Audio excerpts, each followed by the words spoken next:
शुभ समाचार की शुरुआत शुभ खबर के साथ। अयोध्या पूरी तरह से तैयार है, पूरा देश इस वक्त तैयार है, बस ध्वजारोहण समारोह का इंतजार है। रामनगरी भव्य महोत्सव की तैयारी में जुटी है, हर तरफ उत्साह, उमंग और आस्था की बहार है। शुभ समाचार में सबसे पहले आपको सजी धजी अयोध्या और ध्वजारोहण की तैयारियों की तस्वीरें दिखाते हैं। 25 नवंबर को विवाह पंचमी के शुभ अवसर पर राम मंदिर का ध्वजारोहण समारोह होगा। इस महोत्सव के लिए तमाम तैयारियों को अंतिम रूप दिया जा रहा है। ध्वजारोहण से पहले रामनगरी में 5 दिन का धार्मिक अनुष्ठान होगा, जिससे देश के 100 से ज्यादा जाने माने पंडित संपन्न करेंगे। कल सरयू घाट से कलश यात्रा निकाली जाएगी। ध्वजारोहण की रिहर्सल भी जारी है। तमाम तैयारियों पर खुद मुख्यमंत्री योगी आदित्यनाथ नजर बनाए हुए हैं। एयरपोर्ट पर सुरक्षा के विशेष इंतजाम किए गए हैं। ध्वजारोहण समारोह में हिस्सा लेने 8000 से ज्यादा विशिष्ट अतिथियों के पहुंचने का अनुमान है।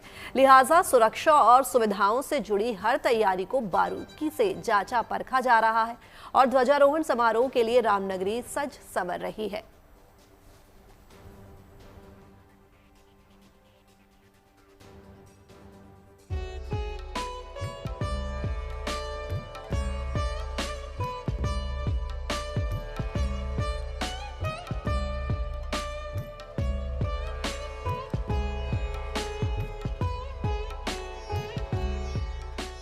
अयोध्या में राम जन्मभूमि पर श्री राम मंदिर का निर्माण पूरा हो चुका है और अब मंदिर के पूर्णता के उद्घोष की घड़ी आ पहुंची है। 25 नवंबर मंगलवार को भव्य समारोह में राम मंदिर के शिखर पर भव्य और दिव्य पताका लहराई जाएगी और इसके साथ ही दुनिया को ये मालूम हो जाएगा कि अयोध्या में श्री राम जन्म स्थान पर भगवान राम के मंदिर का निर्माण पूर्ण हो चुका है। ध्वजारोहण का मुख्य कार्यक्रम तो 25 नवंबर को होगा, लेकिन अनुष्ठानों का श्री गणेश 5 दिन पहले ही हो जाएगा। जानकारी के मुताबिक 20 नवंबर से उत्सव की शुरुआत होगी, जब 501 महिलाएं सरयू तट से जल भरकर श्री राम जन्मभूमि मंदिर तक कलश यात्रा निकालेंगी। राम मंदिर के शिखर पर धर्म ध्वज फहराने का ऐतिहासिक क्षण जैसे जैसे नजदीक आ रहा है। अयोध्या में तैयारियां तेज हो गई हैं। श्री राम जन्मभूमि तीर्थ क्षेत्र ट्रस्ट और अयोध्या प्रशासन तैयारियों को अंतिम रूप देने में जुटा हुआ है। ध्वजारोहण समारोह के लिए अयोध्या जगमग है। पुलिस, ट्रस्ट और प्रशासन विवाह पंचमी के भव्य आयोजन की तैयारी में जुटे हैं। खुद मुख्यमंत्री की नजर हर एक इंतजाम पर है। ध्वजारोहण का समारोह इतना भव्य, इतना ऐतिहासिक है कि इसमें किसी भी कमी की गुंजाइश नहीं। इसलिए खुद सीएम योगी अयोध्या आए और तैयारियों का जायजा लिया। 25 नवंबर के ऐतिहासिक कार्यक्रम के लिए राम मंदिर परिसर को भव्य तौर पर सजाया जा रहा है। इस दिन श्री राम मंदिर के शिखर पर वैदिक विधि विधान से ध्वजारोहण किया जाएगा। इस मौके पर प्रधानमंत्री मोदी समेत देश भर के गणमान्य व्यक्ति मौजूद रहेंगे। लिहाजा अयोध्या एयरपोर्ट पर खास इंतजाम किए जा रहे हैं। देखिए, एयरपोर्ट इस हिसाब से बहुत ही इम्पोर्टेंट जगह है, जहाँ क्योंकि यहाँ से पीएम आ रहे हैं और जा रहे हैं, तो इस हिसाब से यहाँ पे कई सारी तैयारियां की जा रही हैं। खासकर सुरक्षा व्यवस्था को देखते हुए हमने यहाँ पे सीआईएसएफ के लगभग 48 जवानों की और पोस्टिंग कराई है, जो लोगों ने ज्वाइन कर लिया है।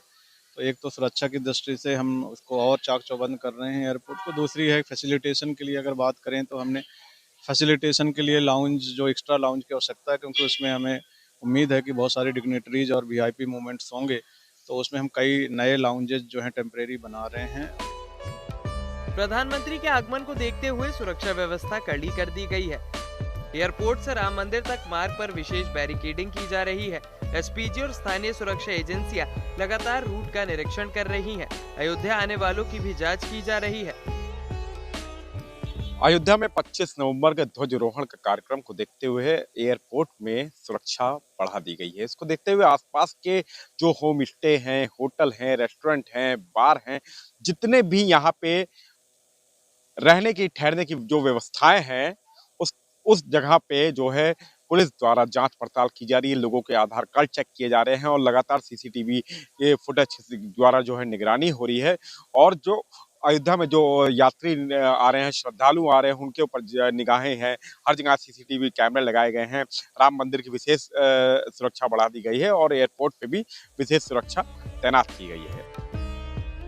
ध्वजारोहण समारोह के लिए खुद प्रधानमंत्री मोदी अयोध्या पहुंचेंगे और बटन दबाकर श्री राम मंदिर पर धर्म ध्वजा फहराएंगे।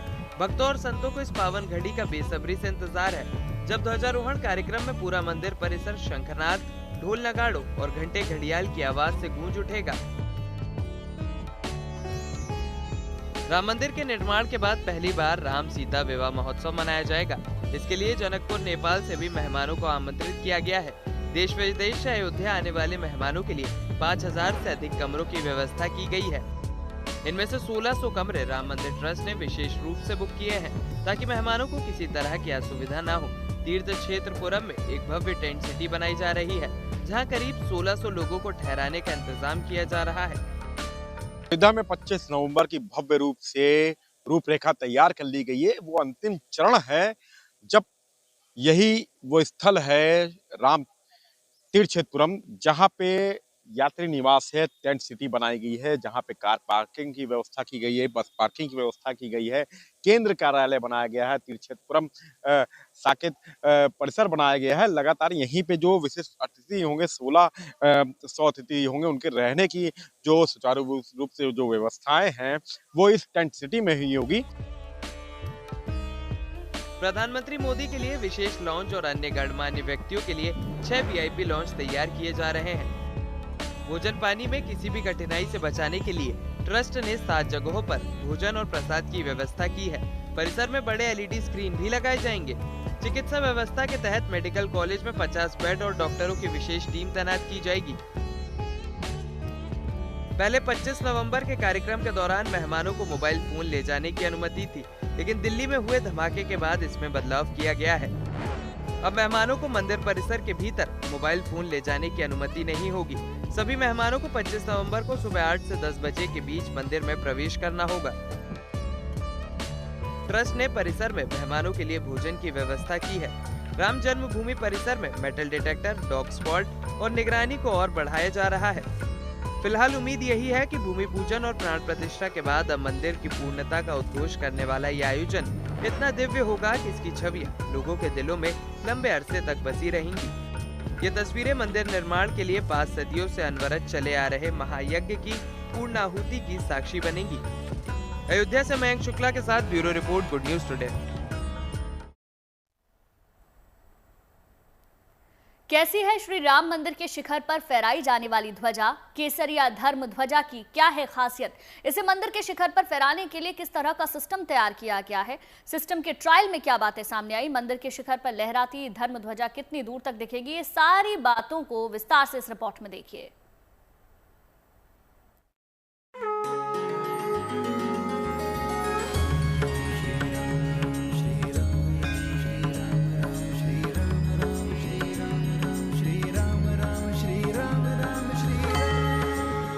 अयोध्या में मर्यादा पुरुषोत्तम भगवान राम के मंदिर के शिखर पर लहराती ये ध्वजा इस बात का प्रमाण है कि राम मंदिर संपूर्ण रूप से बनकर तैयार हो चुका है। ये तस्वीर मंगलवार को हुए फ्लैग होस्टिंग रिहर्सल की है। 25 नवंबर को ये धर्म ध्वजा राम मंदिर के शिखर पर हमेशा के लिए लहराएगी। उसके लिए अवध नगरी अयोध्या में भव्य और दिव्य कार्यक्रम का आयोजन किया जा रहा है। 25 नवंबर दिन मंगलवार, उस दिन अयोध्या के राम जन्मभूमि पर शिखर पर ध्वजा फहराया जाएगा। वो ऐतिहासिक पल होगा जिस दिन नरेंद्र मोदी के हाथ जो है वो ध्वजा पे टेक्नोलॉजी द्वारा, एक विशेष टेक्नोलॉजी द्वारा वो बटन दबाया जाएगा और उस बटन से जो है दबाने के बाद जो है वो ध्वजा हवा में फहरेगा। 360 डिग्री का एक चैम्बर बनाया गया है जिसके आधार पर वो 360 डिग्री ध्वजा जो है घूम सकेगा और सेना के जवानों द्वारा इस टेक्नोलॉजी को बनाया गया। उनके द्वारा इस अयोध्या में जो ध्वजारोहण है उसको देख के ध्वजा पे शिखर पे जो है उसके लिए विशेष प्रकार से जो है उसकी रिहर्सल हो रहे हैं। भव्य राम मंदिर के मुख्य शिखर पर फहराए जाने वाले धर्म ध्वजा की तैयारी को परखने के लिए मंगलवार को अयोध्या पहुंचे सीएम योगी ने मंदिर परिसर का भ्रमण किया। सीएम योगी उन सभी जगहों पर गए जहां प्रधानमंत्री को जाना है। सीएम ने धर्म ध्वजा का ट्रायल भी देखा। सीएम योगी के सामने ही ऑटोमेटिक सिस्टम से ध्वजा को शिखर तक पहुंचाकर इसे निर्धारित 190 फीट की ऊंचाई पर फहराया गया। इसमें करीब 5 मिनट का समय लगा। ये ध्वजा 25 नवंबर को फहराए जाने वाली ध्वजा का डमी है। जानकारी के मुताबिक ध्वजा फहराने का ट्रायल पूरा हो गया है। अब मूल ध्वजा की पूजा करने के बाद इसे 25 नवंबर को श्री राम मंदिर के शिखर पर प्रधानमंत्री मोदी फहराएंगे। ध्वजा फहराने और बदलने के लिए ऑटोमेटिक सिस्टम लगाया गया है। ये सिस्टम ध्वजा को हवा के साथ 360 डिग्री घुमा सकता है। प्रधानमंत्री नरेंद्र मोदी द्वारा बटन दबाते ही ये सिस्टम एक्टिव हो जाएगा।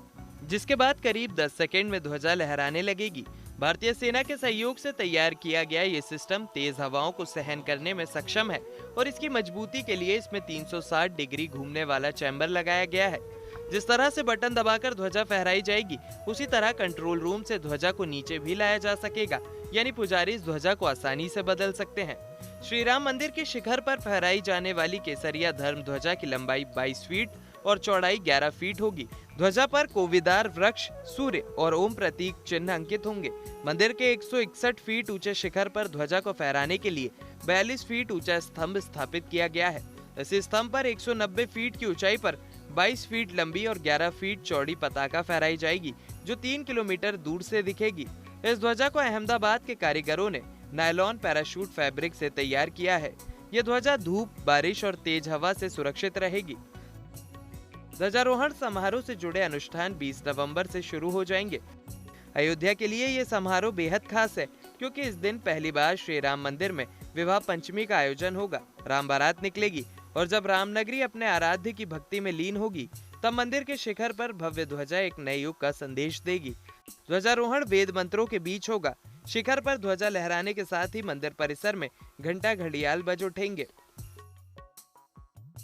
25 नवंबर को 11:46 से 12:28 तक जो यह अविजित मुहूर्त रहेगा, इस अविजित मुहूर्त में जो भी काम करिएगा वो अविजित ही अविजित रहेगा। वह सदा सर्वदा के लिए अक्षुण्ण रहेगा। जितने भी अनुष्ठान हैं, सारे अनुष्ठान की पूर्णता जो अविजित मुहूर्त में, जो सर्वश्रेष्ठ मुहूर्त है, इससे बढ़ करके, इससे सुंदर मुहूर्त कोई हो नहीं सकता है, क्योंकि इसी मुहूर्त में भगवान का जन्म हुआ है। इसी मुहूर्त में जन्म होने के नाते यह पावन पवित्र मुहूर्त है। इसीलिए भगवान का प्रतिष्ठा भी अविजित मुहूर्त में हुआ था और भगवान के जो भव्य दिव्य मंदिर पर यह ध्वज लगेगा, यह भी अविजित मुहूर्त में लगेगा। तो बड़ा ही ये आनंद का विषय है, बड़ा उमंग का विषय है, बड़ा आह्लाद का विषय है। मैं बहुत ही आह्लादित हूँ, बहुत ही आनंदित हूँ। इसको इस जो है वैभव का, इस जो है भगवान के इस ध्वज का जो मैं वाणी से नहीं कर सकता हूँ, कितना आनंद है, कितना आह्लाद है। मंदिर ट्रस्ट के मुताबिक ध्वजारोहण कार्यक्रम के अगले दिन यानी 26 नवंबर से मंदिर परिसर आम भक्तों और श्रद्धालुओं के लिए पूरी तरह खोल दिया जाएगा। अभी तक श्रद्धालुओं को केवल गर्भगृह और प्रथम तल तक ही जाने का अवसर मिलता है। गर्भगृह में रामलला की नई प्रतिमा की प्राण प्रतिष्ठा की गई थी, जबकि प्रथम तल पर राम दरबार की स्थापना हुई है। अब विवाह पंचमी के दिन शिखर कलश और ध्वजारोहण के बाद पूरे मंदिर परिसर में दर्शन की व्यवस्था शुरू हो जाएगी। अयोध्या से मयंक शुक्ला के साथ bureau report, good News today. आपको मिलवाते हैं उड़ीसा के एक ऐसे छात्र से जिसके मुरीद खुद अभिनेता ऋतिक रोशन भी हो गए हैं। दरअसल सोशल मीडिया पर कटक के इस बच्चे का वीडियो जमकर वायरल हो रहा है। इसमें ये छात्र शानदार डांस करता नजर आ रहा है, जबकि टीचर और बाकी बच्चे इस छात्र के स्पेशल टैलेंट की तारीफ करते दिख रहे हैं। खुद ऋतिक ने सोशल मीडिया पर लिखा, वाह अमेजिंग लिटिल वन।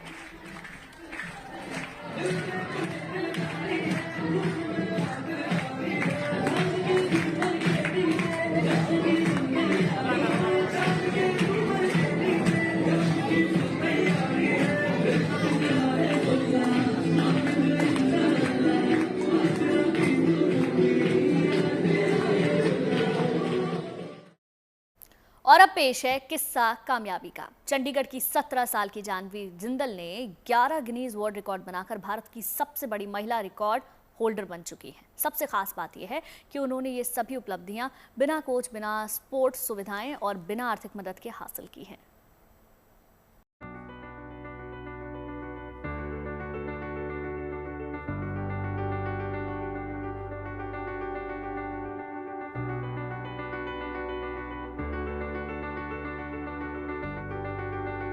स्केटिंग में महारत हासिल कर चुकी जानवी जिंदल ने इतिहास रच दिया है।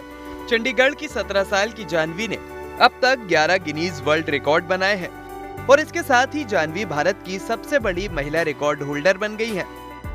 The big honor for me as well. And जो नए रिकॉर्ड्स आए हैं वो अलग अलग ट्रिक्स के लिए ही आए हैं। स्पिन्स हो गया, स्लालम हो गया, या फिर अगर हम बात करें यहाँ स्केट पार्क की, स्केट पार्क में मैक्सिमम 180 होता है, ड्रॉप करके 180 जंप मारना एंड वापस कंसेक्यूटिवली ये चीज़ करना इन 30 सेकेंड, 1 मिनट एंड कंसेक्यूटिव। जो आपने ये नए 6 रिकॉर्ड और बनाए, उसमें से आप कुछ अभी करके दिखा सकते हैं कि क्या था ये? हाँ डेफिनेटली हम फ्रंट वो करते हैं ना स्केट पार्क वाला, अच्छा है ना? जो खड़े होके स्पिन होता है या खड़े होके स्पिन में मैंने ये किया था, जो मेरा पास्ट रिकॉर्ड था मैंने उसी को अपना खुद के रिकॉर्ड को ब्रेक किया था। कैसे? जो स्पिन्स के लिए था तो 30 सेकंड में मैक्सिमम स्पिन, तो 30 सेकंड्स में ये मैक्सिमम स्पिन्स हैं आप कह रहे हो, उसका रिकॉर्ड? इसका मैंने खुद ही का रिकॉर्ड ब्रेक किया था। इस उपलब्धि के साथ जाह्नवी सिर्फ सचिन तेंदुलकर से पीछे हैं, जिनके नाम 19 गिनीज वर्ल्ड रिकॉर्ड दर्ज हैं। जाह्नवी ने ये सारे रिकॉर्ड फ्री स्टाइल स्केटिंग करते हुए सबसे कम समय में 360 डिग्री तक घूमते हुए बनाया है। जाह्नवी ने अब तक कुल 21 रिकॉर्ड बनाए हैं, जिनमें 11 Guinness world record, 8 India book, 1 Asia book और 1 world wide book of records है। राष्ट्रीय स्केटिंग चैंपियनशिप में जाह्नवी 3 गोल्ड, 2 सिल्वर और 3 ब्रॉन्ज मेडल जीत चुकी हैं। बड़ी बात यह है कि जाह्नवी ने ये कमाल बिना किसी सोच, स्पोर्ट्स इंफ्रास्ट्रक्चर और किसी तरह की आर्थिक सुविधा के हासिल किया है। जाह्नवी ने स्केटिंग किसी क्लब या ट्रेनिंग सेंटर से नहीं सीखी। घर की सीढ़ियां और आसपास के फुटपाथ ही उनके असली ट्रेनिंग ग्राउंड थे। उन्होंने YouTube देखकर खुद ही स्टंट सीखना शुरू किया और आज वो मुकाम हासिल कर लिया है, जिसका सपना बड़े बड़े एथलीट देखते हैं। मुझे अब 8-9 साल हो गए। और ये रिकॉर्ड तोड़ने में कितना टाइम लगा खुद के भी? कितने घंटे की मेहनत दिन में लगती थी? बहुत टाइम लगता था, दिन में मैं रोज़ स्पिन मारती थी, रोज़। कितने घंटे प्रैक्टिस करते हो आप पूरे दिन में? मैं जिम भी जाती हूँ, मैं योगा भी करती हूँ एंड स्केटिंग की प्रैक्टिस की बात करें तो 2-3 घंटे आराम से। यहीं पे प्रैक्टिस करती हूँ? यहाँ पे मैं वीकेंड्स पे आती हूँ, यहाँ पे जब भी वीकडे में छुट्टी हो तब आती हूँ, वीकेंड्स में आती हूँ, बट यूजुअली मैं घर पे प्रैक्टिस करती हूँ। मैंने मेरी सिस्टर एक जगह पे सिखाते हैं जिन्होंने मुझे स्केटिंग सिखाई है, फादर एंड सिस्टर, तो वो 71 एक स्कूल में सिखाते हैं, तो वहाँ पे मैं जाती हूँ। कौन सी अभी स्टडी क्या कर रहे हो? अभी मैं +2 कर रही हूँ अपनी 12th में। और फ्यूचर क्या सोचा है? फ्यूचर अभी पढ़ाई में तो कुछ नहीं सोचा, अभी डेफिनेटली परस्यू तो करना ही है, कुछ ना कुछ डिग्री करनी है एंड स्केटिंग भी करनी है। स्केटिंग में और भी उपलब्धियाँ हासिल करनी है और रिकॉर्ड्स बनाने और कॉम्पिटिशन्स में जाना है, बट डेफिनेटली और बच्चों को मोटिवेट करना है। जाह्नवी ने अपनी जिद और जुनून से साबित कर दिया है कि अगर हौसले बुलंद हो और अपने हुनर पर भरोसा हो तो कोई भी मुकाम हासिल किया जा सकता है। चंडीगढ़ से अमन भारद्वाज के साथ bureau report, good News today. और चलिए अब आपको लिए चलते हैं न्यूयॉर्क, जहां के टाइम्स स्क्वायर पर साड़ी उत्सव मनाया जा रहा है। इस खास आयोजन का नाम साड़ी गोज ग्लोबल रखा गया है। इसमें भारतीय राजनयिक प्रज्ञा सिंह समेत भारतीय समुदाय की कई महिलाएं शामिल हुई। इस समारोह में एक रंगारंग वॉकथॉन और सांस्कृतिक कार्यक्रम भी पेश किए गए। यहां असम का लोक नृत्य बिहू भी किया गया। वहीं छत्तीसगढ़ के रायपुर में देश का पहला डिजिटल ट्राइबल म्यूजियम खुल चुका है। संग्रहालय में आदिवासी परंपरा, रीति रिवाज के साथ ही आदिवासी नायकों की वीरता, बलिदान और संघर्ष की कहानी मूर्तियों के माध्यम से जीवंत तरीके से दिखाई गई है। बड़ी बात यह है कि ये म्यूजियम परंपरा और तकनीक का अद्भुत संगम है। पूरा संग्रहालय मल्टीमीडिया VFX तकनीक से लैस है और QR कोड से शौर्य गाथाओं को देखा और सुना जा सकता है।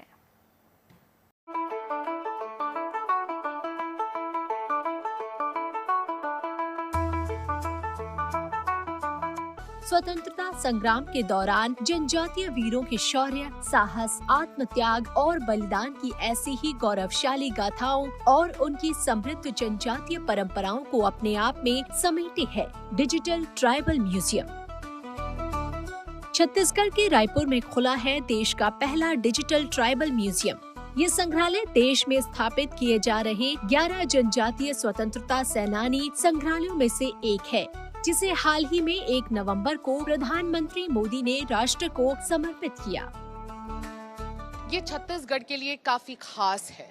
मैं देश के सबसे पहले डिजिटल ट्राइबल म्यूजियम में खड़ी हूँ, जहाँ पे सिर्फ छत्तीसगढ़ की ट्राइबल जीवन को डिजिटली प्रस्तुत नहीं किया जाता, बल्कि एक ऐसे हिस्से को जीवंत किया जाता है जो फ्रीडम स्ट्रगल में छत्तीसगढ़ के शूर वीरों ने निभाई है, जिसके बारे में आज तक बहुत ज्यादा बातचीत नहीं हुई, लेकिन पहली बार ऐसा हो रहा है कि इसे इतने शक्तिशाली रूप में दिखाया जा रहा है। हम इस स्टोर अकेले नहीं करेंगे इस स्टोर को। ये म्यूजियम 17 गैलरी से बना है और इनफैक्ट आप यहाँ पर विजुअल के जरिए देख रहे होंगे कि इसका जो एक्सपीरियंस है अपने आप में one of its kind experience है। काफी ज्यादा आप यहाँ आएंगे इसके सैर सपाटे के लिए तो आपको ऐसा लगेगा कि आप बस्तर में पहुंच गए हैं और वहाँ के जीवन को जी रहे हैं। इस संग्रहालय में कुल 16 गैलरी है। इसमें स्वतंत्रता आंदोलन के समय छत्तीसगढ़ में हुए 12 आदिवासी विद्रोह और 2 सत्याग्रह की जीवंत झांकी दिखाई गई है। इन झांकियों के जरिए आदिवासी नायकों की वीरता, बलिदान और संघर्ष की कहानी बताई गई है। कि इसमें सभी जो हमारे 16 गैलरी है, तो हर गैलरी से आपको अलग अलग प्रेरणा लेंगे।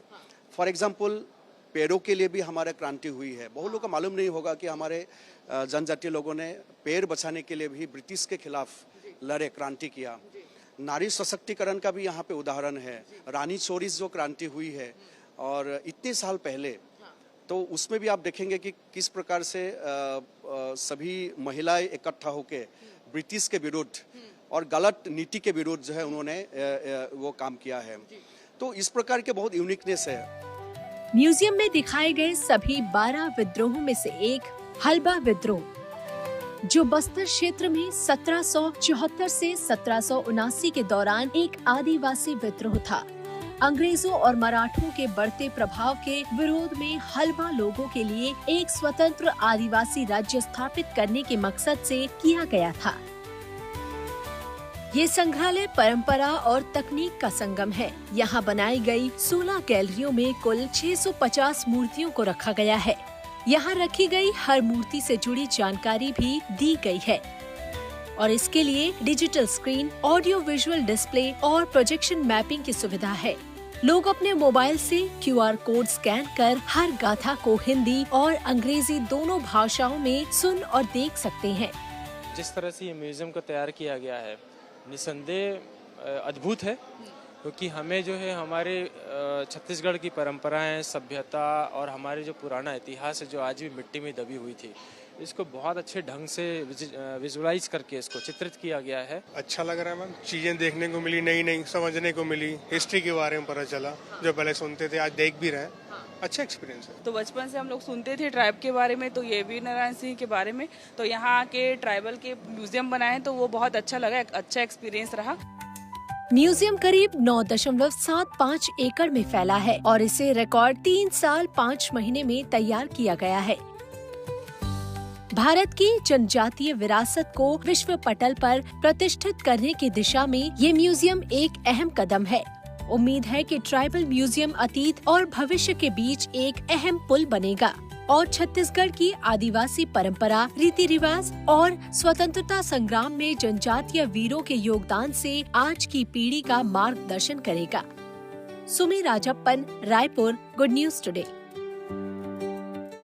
दिल्ली से भारत मंडपम में इन दिनों अंतर्राष्ट्रीय व्यापार मेले की रौनक है। 27 नवंबर तक चलने वाले इस मेले में हर पवेलियन में मिनी इंडिया की झलक दिखाई दे रही है।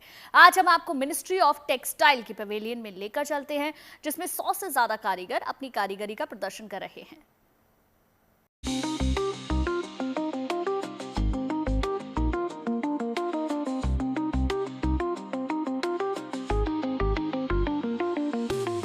इंडिया इंटरनेशनल ट्रेड फेयर, जहां के रंग हम आपको लगातार दिखाते जा रहे हैं और आज मैं आपको ले आई हूँ मिनिस्ट्री ऑफ टेक्सटाइल के हॉल नंबर 5 में। सबसे बड़ी और ख़ास बात यह है कि यहाँ पर इस हॉल में 100 से ज़्यादा आर्टिस्ट हैं और 100 से ज़्यादा हैंडलूम के कारीगर हैं, जो कि यहाँ पर अपनी अपनी चीज़ों को शोकेस कर रहे हैं। 4 regions, east, west, north, south, चारों रीजन की जितनी भी खास कलाएं हैं, जितनी भी चाहे हम कल्चर की बात कर लें या फिर उनका हैंडीक्राफ्ट की बात कर लें, वहाँ के हैंडलूम की बात कर लें, वो सब कुछ इस हॉल में आपको नजर आएगा। तो चलिए जरा घूमते हैं इस हॉल में और आपको दिखाते हैं भारत की विविधता और भारत के असली रंग।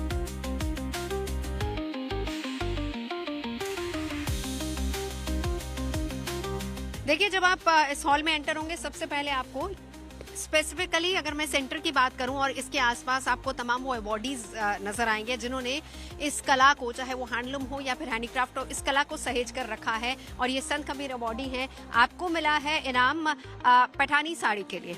कितने दिन में साड़ी बनती है, क्या खास है इस साड़ी की, मैं चाहूंगी तस्वीरें दिखाते हुए। ग्रीन और रेड, ये दोनों साड़ी हैं। इन साड़ीज को बनाने के लिए इनको अवार्ड मिला है। जी, जो रेड कलर का साड़ी है इसको हम ब्रॉकेट पैटर्नी बोलेंगे, जो बहुत ही यूनिक डिज़ाइन, इसमें डिज़ाइंस रहता है, कलर कॉम्बिनेशंस रहते हैं और ये साड़ी बनाने के लिए 6 महीने तक का टाइम लगता है। इसका डिज़ाइन का इंटरलॉकिंग सिस्टम होता है, पूरा साड़ी हैंडलूम में बनता है, प्योर जरी में बनता है। और इसकी कॉस्टिंग भी जो रहती है वो 1.5 से 2 लाख के आसपास। ये एक साड़ी कितने की होगी? ये एक हमारे पास साड़ी है 1,65,000 की। रेड या ग्रीन? रेड वाली। रेड साड़ी। हाँ, और ग्रीन वाली जो है वो है 85,000 का। ठीक है, तो आप कितने लोग हैं जो इस तरह की कला को अभी भी सहेज कर रखे हुए बनाते हैं इस तरह की साड़ियाँ? ये जो कला के है, हम महाराष्ट्र में एक पैठन गांव है, उसका डिस्ट्रिक्ट औरंगाबाद है। उस गांव में 2 से 3 हज़ार व्यूवर्स है जो ये काम करते हैं। और योला में भी है व्यूवर्स, जिसका डिस्ट्रिक्ट नासिक आता है, वहाँ पर भी ये कला को अभी काम लोग करते हैं।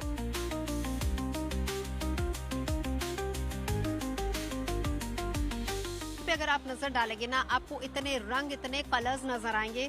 वैसे बिहार चुनावों में हमने बहुत सारा मधुबनी देखा है, लेकिन जो एक्सक्लूसिविटी है वो आपको यहाँ मिलेगी। कितना वक्त लगता है इनको पेंट करने में? जी, मेरा नाम ऋतिका है, मैं क्राफ्टेड से हूँ। और ये जो पेंटिंग्स है, ये हम लोग को एक पेंटिंग अगर हम लोग पेपर पे बनाते हैं तो वो 2 से 3 दिन लगते हैं, लेकिन हम लोग यहाँ पे वुड पे लेके आए हैं। फ्रेम्स आपको हर जगह में दिखने के लिए ज़्यादातर मिलते हैं, लेकिन हम लोग जो डेली का यूटिलिटी प्रोडक्ट्स है हम लोग उस पर बना रहे हैं। जो डेली में हम लोग फ़ोन स्टैंड्स हुआ या बैंगल बॉक्सेस हुआ, ये सारे हम लोग बैंगल बॉक्सेस लेके आए जो वेडिंग सीजन्स में काफ़ी चल। देखिए, आपको बैंगल बॉक्स मिल जाएंगे, आपको यहाँ पर ज्वेलरी बॉक्सेस मिल जाएंगे। इसके अलावा आपको यहाँ पर एक बहुत खूबसूरत सा टेबल मिल जाएगा, टेबल मैट्स आपको यहाँ मिल जाएंगे, पेंटिंग्स मिल जाएंगे, यानी कि सब कुछ मधुबनी आर्ट में। तो यही है कला, यही है विरासत, जिसको सहेज के रखने की कोशिश यहाँ पर की गई है। अब मिलन जावेरी की मशहूर और पॉपुलर फ्रेंचाइजी मस्ती की चौथी फिल्म मस्ती 4 का प्रमोशन आज गुलाबी नगरी जयपुर में जोर शोर से किया गया। फिल्म के मुख्य कलाकार रितेश देशमुख, आफ्ताब शिवदासानी और विवेक ओबरॉय ने एमिटी यूनिवर्सिटी में स्टूडेंट्स के साथ जमकर मस्ती की, माहौल को पूरी तरीके से फिल्मी रंग में रंग दिया। इसके बाद पूरी टीम ने राज मंदिर सिनेमा घर पहुंचकर मीडिया से बातचीत भी की।